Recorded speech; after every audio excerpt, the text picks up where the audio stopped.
मध्यरातमा बिना पक्राउ पुर्जी रवि लामिछाने पक्राउ। आदरणीय दर्शकहरू, राष्ट्रिय स्वतन्त्र पार्टीका सभापति रवि लामिछाने निवासबाट पक्राउ परेका छन्। नरसंहारकारी तिनकुनी घटनाका मुख्य अभियुक्त जनकमण्डल मानिएका दुर्गा प्रसाईलाई प्रहरीले अझै पक्राउ गर्न सकेको छैन। जनताको अर्बौं रकम ठगेर भागेका जीवी राई सत्ता र शक्तिको आडमा अझै पक्राउ परेका छैनन्। सहकारी प्रकरणमा मुछिएका काङ्ग्रेसका धनराज गुरुङ, एमालेका ऋषिकेश पराजुली निर्दोष झैँ खुलमखुल्ला हिँडिरहेका छन्। सत्ता र शक्तिको आडमा भुटानी शरणार्थी काण्डका प्रमुख नायके पूर्व गृहमन्त्री बालकृष्ण खाँड छोटो समयमै जेलबाट मुक्त भए। यसै गरी एमाले काङ्ग्रेसका थुप्रै काण्डमा मुछिएका नेताहरूले भने जेल नेल बस्नु परेको छैन। तर सत्ता र शक्तिको आडमा एमाले काङ्ग्रेसहरूले जुन यो हरकत देखाइरहेका छन्, यो जनताले राम्रोसँग हेरेर बसिरहेका छन्। अझ पक्राउ अधिकृत डिएसपीले त मृत्युदण्डको अन्तिम इच्छाको बेलामा दोषीलाई सोधिने अन्तिम इच्छा चाहिँ रविको अन्तिम इच्छा के छ भनेर पनि सोध्न समेत गएका छन्। तपाईको अन्तिम इच्छा उहाँसँग कुरा गर्नुहुन्छ। त्यस्तो शब्द बोल्नुहुन्छ, अन्तिम इच्छा भन्ने शब्द बोल्दै हुनुहुन्छ। त्यसको शब्द होइन सर, नो सर। तपाईँले बोल्नु भएको अन्तिम इच्छा भने चाहिँ के हो सर, यो भन्नु त। तल जानलाई चाहिँ अन्तिम इच्छा भने त त्यही होइन त। त्यस्तो बोलिँदैन नि सर। सर डेढ साहब हुनुहुन्छ, अन्तिम इच्छा भन्ने हुन्छ सर। एउटा पक्राउ गर्न आएको मान्छेलाई अन्तिम इच्छा भन्ने हुन्छ, त्यस्तो हुँदैन नि सर। त्यस्तो हुँदैन नि सर। सर अन्तिम इच्छा एउटा होइन, अदालतले दिएको आदेश, अदालतले दिएको आदेश अन्तिम इच्छा भन्यो सर। एउटा डिएसपीले एउटा पक्राउ गर्न आएको व्यक्तिलाई अन्तिम इच्छा भन्दै हुन्छ उहाँले। आजलाई चाहिँ तपाईहरुले चाहिँ एकचोटि कानुन व्यवसाय सल्लाह गरेर जान्छु भनेर भने अनि अन्तिम इच्छाको अर्थ के हो? देशब हजुरको नाम के हो रे? हजुरको नाम? अनि नाम त भन्न मिल्दैन सर देशब। नाम मात्रै होइन, तपाईको आइडी पनि हेर्ने अधिकार हुन्छ हाम्रो। जसको नाम होइन, तपाईको आइडी हेर्ने नै अधिकार हुन्छ। अन्तिम इच्छा पढ्न सर, अन्तिम इच्छाको अर्थ के हो? अदालतको आदेशमा सरकारी वकिलले पठाएको पक्राउ पुर्जी चाहिन्छ, त्यो त चाहियो। अनि त्यो पनि चाहियो, ठिक उहाँले दिन्छ। अन्तिम इच्छा भने चाहिँ के हो सर? अहिले हजुरले अन्तिम इच्छा, सर हजुरले अहिले भर्खर तपाईँको अन्तिम इच्छा के भन्नुभयो नि सर, त्यो पनि बोल्ने तरिका हो सर। तपाईँ डेस साहब जस्तो मान्छे वकिलसँग कुरा गरेर जान्छु भनेर भन्नु। अनि हजुरको अन्तिम इच्छाको शब्द त्यही हो। आजलाई चाहिँ नि ठिकै छ त, यहाँ चाहिँ हामीसँग जानलाई त्यही कुरा गर्नुभएको हो नि, होइन र सर? यहाँ हाम्रो सभापतिज्यूलाई तपाईँहरूले पक्राउ गरेर आउँदै हुन्छ। अन्तिम इच्छा भनेको के हो त सर? त्यो सर नबटार्नु भन्ने कुरै होइन सर। भोलिपल्ट चितवनमा जनयात्रा गर्ने तयारीमा रहेका रविलाई सोको पूर्व सन्ध्यामा जिल्ला अदालत रूपन्देहीले गरेको निर्णयलाई बदर गर्दै उच्च अदालत तुलसीपुरले शुक्रबार कार्यालय समय सकिएपछि पनि 6 बजेसम्म बहस गरेर पक्राउ आदेश जारी गरेको थियो। आदेश आएको 2-3 घण्टामै प्रहरी उनको निवासमा पुगेको थियो घेर्नको लागि र उनलाई पक्राउ गरेको छ। सम्पूर्ण आमा बुवा दाजुभाइ दिदीबहिनीहरू, मेरो घरमा प्रहरी आएको छ। मैले समाचारबाट उच्च अदालतको आदेशबारे थाहा त पाएँ, तर बिना कुनै कागज अहिले यतिखेरसम्म मलाई केही पुर्जी पनि दिएको छैन, कागज पनि दिएको छैन। मेरो घरभित्र आएर बेडरुमभित्र आउनुभएको छ, मैले सार्वजनिक पनि गरिसकेको छु। अब यसरी तैनाथ उताबाट आदेशभन्दा पहिले तैनाथ हुने यो सबै चिजले एउटा ठूलो आशंका सृजना गरेको छ। मैले सम्मानित अदालतको आदेशलाई सधैँ मानेकै छु, कानूनलाई मानेकै छु। म पहिला पनि आफै उपस्थित हुन गएको हुँ, अहिले पनि सार्वजनिक गरेकै छु। तर यो राज्य आतंक, यो धरपकड ममाथि के कारणले भइरहेको छ मैले बुझ्न सकेको छैन। नेपालका अदालतहरूमा दर्जनौं मुद्दा लामो समयदेखि विचाराधीन छन्, तर रवि लामिछानेको मुद्दा भने फास्ट ट्र्याकमा निर्णय भएको छ। भोलिको चितवनको कार्यक्रमलाई निरन्तरता दिनु होला।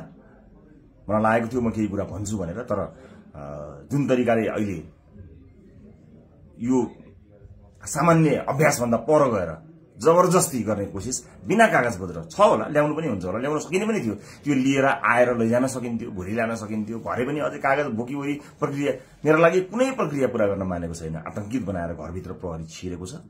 म यसैमै गिरफ्तारी दिन्छु भनेर बसेकै छु। जे होस्, आम नागरिकले सब चिज हेरिरहेका छन् भन्ने मलाई विश्वास छ। न्यायको लडाई म एक थोपा रगत रहुन्जेल लडिरहन्छु। यहाँले साथ दिनुहुनेछ भन्ने विश्वास मैले लिएको छु। मैले कुनै गल्ती गरेको पनि छैन, कुनै अपराध गरेको पनि छैन, तर संसारकै सबैभन्दा ठूलो अपराधीलाई जस्तो ममाथि गरिएको यो व्यवहार आम जनताले हेरिरहेका छन् भन्ने मैले विश्वास लिएको छु। म धेरै केही भन्दिनँ। म सम्मानित अदालतप्रति अझै पनि आशा र भरोसा राखेर कानूनी प्रक्रियामा सघाउनको लागि परिरहेको छु। यो दुनियाँका जति पनि न्यायालयका ढोकाहरू छन्, ती सबै ढोका ढकढक्याउँछु आफ्नो न्यायको लागि। र मलाई थाहा छ यहाँहरूले सबै कुराको साक्षी बसेर हेरिरहनु भएको छ होला भन्ने मैले विश्वास लिएको छु। म यति जानकारी मैले दिनु उपयुक्त ठानेर मैले यो भिडियो रेकर्ड गराएको छु। चितवनमा जति पनि मेरा आदरणीय मतदाता आमा बुवा दाजुभाइ दिदीबहिनीहरू हुनुहुन्छ, भोलिको कार्यक्रम नरोक्नुहोला। अन्य साथीहरू आउनुहुन्छ, उहाँहरूले कुराकानी गर्नुहुनेछ, निरन्तर चलिरहन्छ। मलाई यिनीहरूले हत्या नै गरेछन् भने पनि नेपाली मतपत्रमा घण्टी चुनाव चिन्ह बसेको छ। मलाई आशा छ यो एउटा आशा र भरोसाको आवाज हामीले बुलन्द पारिसकेका छौं। निरन्तरता प्रदान गर्नुहोला। म कानुनी लडाईँमा छु। टेलिभिजन पत्रकारिताबाट जनताका समस्याहरूलाई समाधान गर्ने प्रयास गरेका र जनताको मनमा छाएका र लोकतन्त्रमाथि लुट मचाउनेहरूको ढ्याङ्ग्रो ठोकेर राष्ट्रिय राजनीतिमा मडाइरहेको कालो बादल हटाएर केही सुनौला बिहानी ल्याउन खोज्ने व्यक्तिमाथि भने बोल्नै नदिने गरी राज्यले नाङ्गो हस्तक्षेप गरेको छ। वाह तिम्रो शासन शैली। शरीरमा एक थोपा रगत रहन्जेलसम्म यो लुट तन्त्रको विरोधमा उभिनेछु। चाहे जतिवटा मुद्दा लगाउनु छ लगाऊ, ज्यान मार्नु छ मार्नु। मैले मेरो व्यक्तिगत जीवनका लागि कहिल्यै केही मागेको छैन, माग्नेवाला पनि छैन। मलाई थाहा छ यदि म राजनीतिमा हुन थिएँ भने मैले यो दुःख खेप्नुपर्ने पनि थिएन। र यसलाई लोकतन्त्रको आडमा, गणतन्त्रको आडमा, संघीय लोकतान्त्रिक गणतन्त्रको आडमा लुट तन्त्र मचाइरहेकाहरूलाई खबरदारी गर्न रवि लामिछाने कहिले पनि पछि हट्दैन। म प्रक्रियालाई सम्मान गर्दछु। मैले सोचेको थिएँ केही समय अझै विश्राम गरौं, केही समय शान्त बसौं, किनभने पार्टीका साथीहरूले जिम्मेवारीपूर्वक आफ्नो ग्यास टिभीका सञ्चालक जीवी राई फरार भएपछि टिभीका महाप्रबन्धकको हकमा टिभीका कार्यकारी प्रबन्धकको हैसियतमा सहकारीको रकम अपचलन गरेको भने गत 2081 साल कार्तिक 2 गते पक्राउ गरी करिब 84 दिन जेलमा बसेका थिए। एकैपटक कास्की, काठमाडौँ, रूपन्देही, चितवन र पर्सा गरी 5-5 वटा जिल्लामा फरक फरक सहकारीको रकम अपचलन मुद्दामा सरकारले सेल ड्युटी घुमाएको चाहिँ कहिले फिल्ममा, कहिले गाडीमा, कहिले राति, कहिले निन्द्रा र कहिले दिउँसै विभिन्न अदालतमा गोलचक्कर लगाएर चाहिँ घुमाएको थियो। 5 महिनापछि आफ्नो राजनीतिक